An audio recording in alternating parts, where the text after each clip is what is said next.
It's a bit deceiving. You look at the temperatures, there's no clouds, no rain expected today. It's beautiful, but yeah, wind gusts 60, 65 miles per hour. That certainly does take a toll. Yeah, it takes a toll on the weather out there. So we do take a look. I want to jump right in here because we have pretty active weather going on out there. Red flag warning is going to be in effect from now until 7 p.m. tonight. With that, we have very dry air, southwesterly flow impacting the region. Wind gusts up to 60 miles per hour. This really stretches all the way from Denver down the entirety of that I-25 corridor down towards Trinidad and does go out towards the plains. So certainly just keep in mind if you're doing any potentially fire starting activities that they will rapidly spread for the day-to-day very dangerous conditions. High wind alerts for the extreme southeastern plains as well as the San Luis Valley where wind gusts upwards of 65 miles per hour in that forecast, and we could see some gusts upwards of 70 miles per hour, already getting a few reports near La Vida where those gusts are over that 70 mile per hour mark. That's in effect till about 6 p.m. for the night tonight. Now,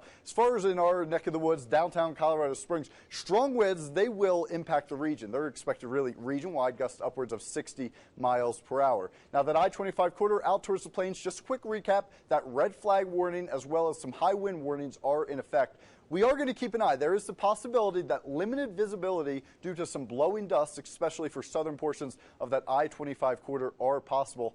And then on top of all of this, if you're traveling towards the high country, we do have some snow expected there, a quick 2 to 4 inches expected for the day today. So keep all of this in mind. Now, snow beginning to spread across the state by 2, 3 o'clock. Some steadier bands impacting the high country. The good news, not expecting any of this to wreak any havoc along that I-25 corridor by 8 p.m.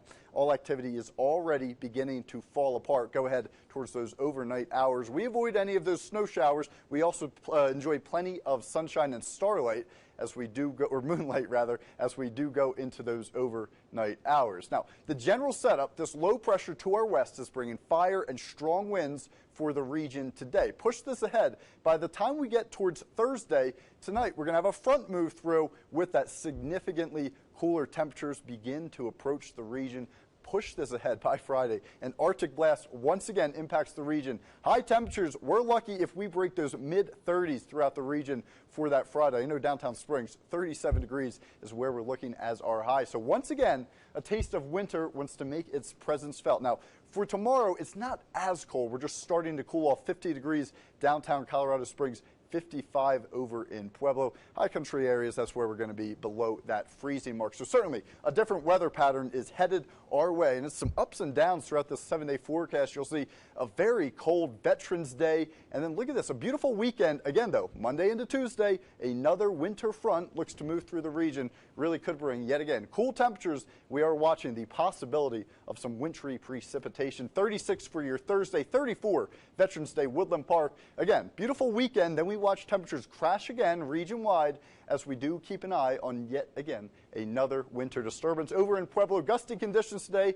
perhaps some blowing dust. 38 by Friday. Winter looks to make a return Monday into Tuesday. We got more news after the break.